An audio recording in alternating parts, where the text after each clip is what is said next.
Monsieur, je vais ici vous parler d'un poison incurable en Afrique noire, celui du tribalisme politique. Quand on voit souvent en Afrique les crimes de sang, de masse, de génocide sont en grande partie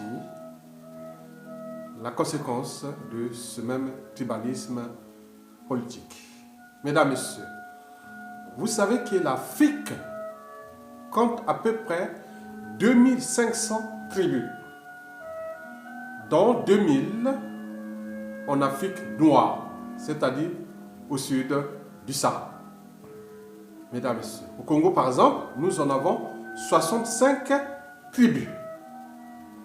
Vous savez qu'en même temps, en Afrique, avant d'être homme politique, intellectuel et compagnie, on est avant tout d'appartenance tribale. Donc on appartient d'abord à sa tribu.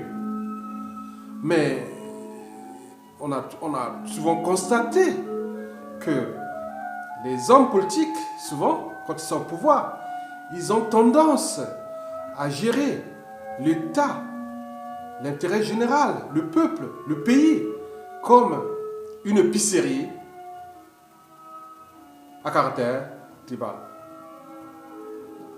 On a pu par exemple voir partout, jusqu'aujourd'hui en Afrique noire, c'est-à-dire les hommes politiques qui sont au pouvoir, des majorités ethno-régionalistes ou ethnocentriques, les groupements, des blocs compacts, des tribus ils se réunissent en association ou en antagonisme.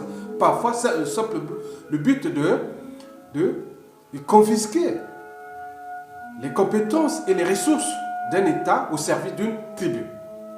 Et ce qu'on appelle le népotisme tribal. Donc, on met tous les cadres, les recommandements, les administrations, tout le monde, c'est que sont des membres de la tribu. Ce qui en soi est déjà un problème. Oui, le pays n'est pas une appartenance tribale.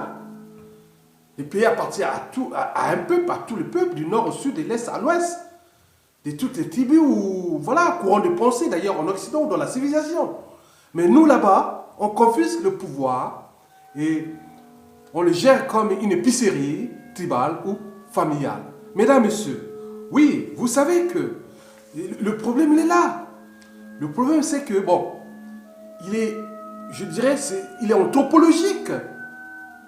Parce qu'on a souvent remarqué que depuis que le colon est parti d'ailleurs, même avant l'arrivée du colon, pendant l'esclavage, la colonisation, aujourd'hui le néocolonialisme, qui est d'ailleurs entretenu par ces mêmes écuries tribaux, des politico-tribales, des minorités ou des majorités qui sont été imposées par le colon pour maintenir ses intérêts à ce niveau-là. Donc vous voyez que ça pose problème. Donc le problème, c'est d'il y a quoi? Le problème, je dis qu'il n'est pas qu'à l'échelle politique. Il faut aller voir le profond, l'individu africain. D'abord, pour comprendre comment il se comporte au niveau politique, il faut aller au sein même de la société ou de l'individu congolais ou africain ou voilà, d'Afrique noire. Bon, on a souvent remarqué que les Africains ont tendance à répéter les mêmes gestes. C'est ça de manière récurrente, répétitive. Prenez par exemple, vous donnez un outil à un paysan européen. Vous donnez 1 an, 2 ans, 3 ans, 10 ans, 15 ans, il a déjà transformé ça, il a perfectionné, il continue à le perfectionner. Mais quand vous leur donnez le même outil aux paysans africains, vous revenez dans 10 ans, 20 ans, 30 ans, 50 ans, 100 ans, c'est le même. Ça pose problème. C'est au niveau du plus profond, de l'intérieur de l'être. Pourquoi cette tendance à l'esprit répétitif, à recommencer les mêmes erreurs, les mêmes comportements, les mêmes mentalités, et voilà, ça ne change pas. C'est ça le problème. Donc vous pouvez les constater. Prenez un outil ici, vous donnez à un paysan européen, vous revenez dans 10 ans, vous verrez que ça a déjà changé. Et vous donnez à un paysan africain, quelque part, vous revenez dans 10 ans, il est même détruit, il est maintenant dans un état hors service. Donc ici, il a déjà transformé, il a amélioré. Ce qui fait d'ailleurs que ici, le changement est permanent. Il y a des choses, on dit non, c'est pas possible, c'est la routine, on ne peut pas faire ça, on change, on continue. Mais nous, c'est encore ça. Donc, il me semble que c'est profond. Et ce que j'ai dit d'ailleurs, est-ce qu'il ne s'agit pas des problèmes anthropologiques? Mesdames, Messieurs, bon, J'ai aussi remarqué que les Africains ont tendance à s'en remettre toujours aux autres pour construire leur propre développement, à modifier à leur propre société. Sinon, comment cela se fait-il que, depuis que le colon est parti, alors qu'on nous a tout légué sur un plateau d'argent, et quand on voit les infrastructures que le colon a construites sont en train de se dégrader petit à petit, depuis des années. Certains n'arrivent même pas à les valoriser, alors que ça fait partie d'un patrimoine historique autre. On peut voir partout. Et même d'ailleurs, il faut aller plus loin, mais toujours le problème de la raison. Est-ce qu'ils ont franchi la barrière de la raison? Donc, est-ce que les Africains sont capables de juger par eux-mêmes, de gérer eux-mêmes leur cerveau? Pourquoi ils se remettent toujours aux autres pour construire leur propre développement? La question de l'esprit critique. En Afrique, quand vous critiquez un individu, ça y est, vous êtes son ennemi. Alors qu'ici, on cherche à comprendre et s'affronter. L'adversaire n'est pas un ennemi. L'adversaire ou le concurrent, c'est celui qui vous éveille l'intelligence, aiguise l'intelligence quand il vous critique. L'éveil des consciences d'ailleurs. La conscience ici, nous en avons deux. La conscience psychologique, c'est lié à la raison. Est-ce que nous avons cette conscience-là encore? Pourquoi certains individus sont encore au stade d'animalité, de brutalité, de sauvagerie, d'humanité? Voilà, l'autre conscience, c'est la conscience morale, la barrière entre le bien ou le mal. Mais nous, c'est répétitif.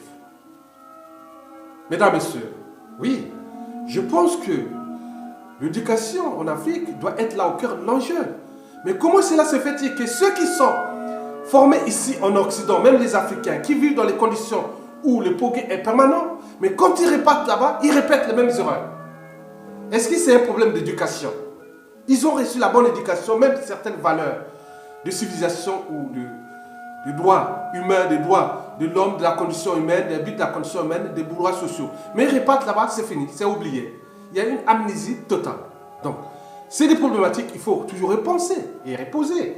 Donc, ici, il s'agit d'un problème culturel ou la problématique précitée, c'est-à-dire anthropologique. Mesdames, Messieurs, oui, vous savez que la vie, c'est comme à bicyclette. Pour garder l'équilibre, il faut toujours avancer. Quand on dit rien ne se crée, rien ne se perd, tout se transforme. Ici, tout se transforme.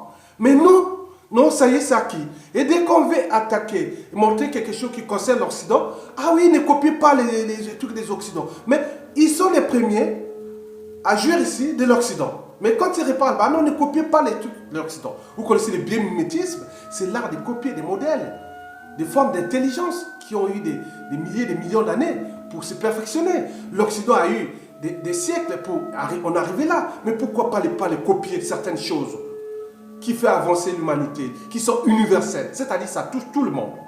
Les Chinois le font d'ailleurs.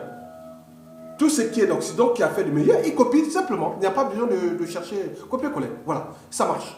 Mais nous, chaque fois, on est en conscience réfractaire contre l'Occident. En même temps, on est victime de l'Occident et en même temps, accro de l'Occident, sont aussi.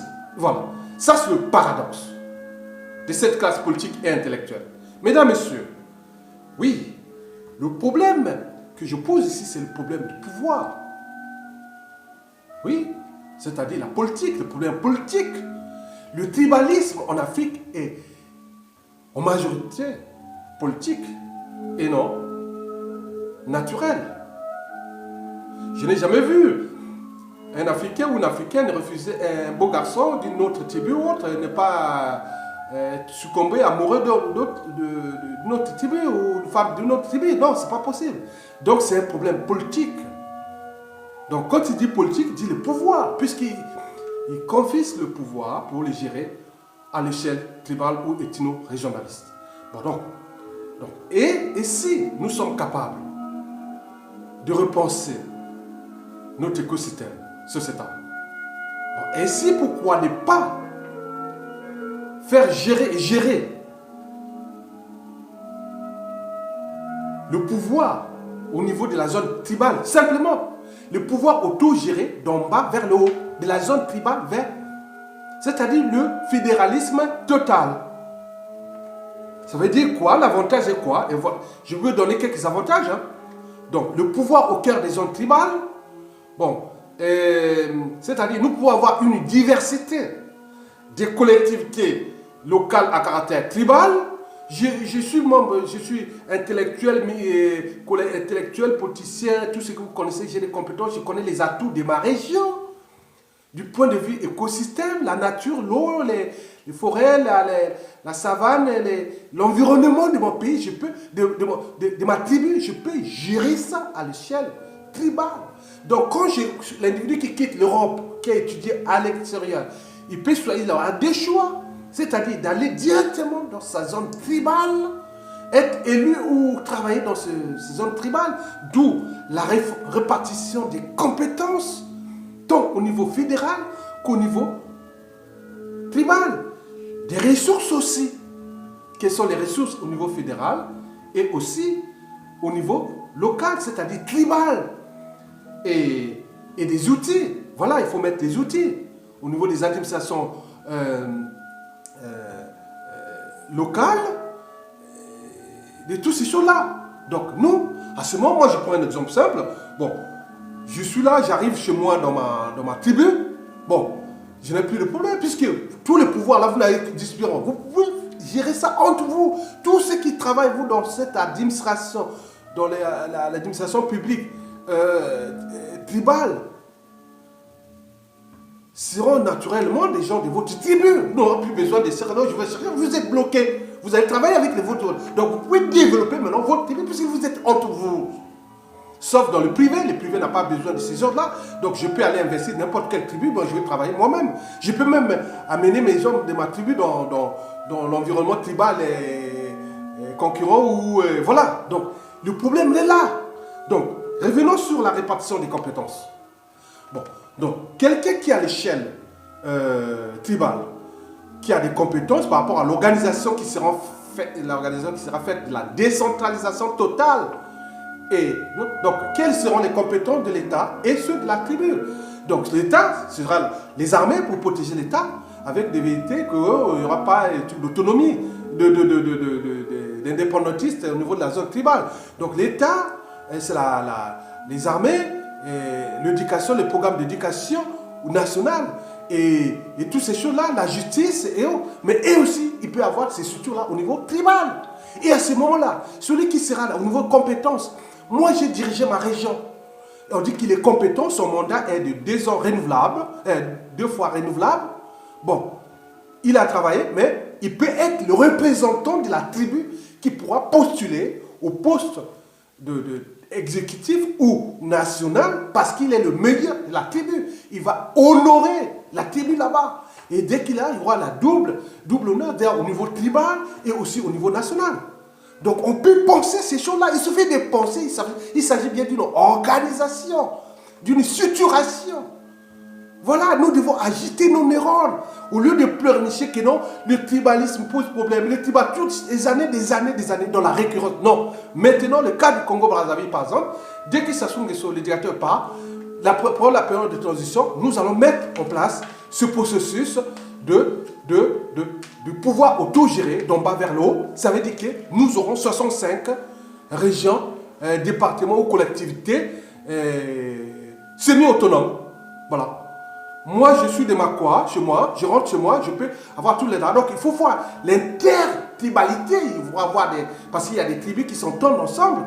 Bon, il peut y avoir l'intertribalité pour les infrastructures, pour tout ce qui sera les problèmes de recherche et développement, les problèmes d'éducation et coopération, des prisons, tout ça, ils peuvent gérer ça. Nous aurons une diversité de collectivités locales au niveau des villes, au niveau des problèmes d'aménagement, avec toute l'interaction au niveau, d'abord, régional ou national et local, et après on peut étendre ça au niveau national. Donc toute ta réponse, je dis que tout est possible.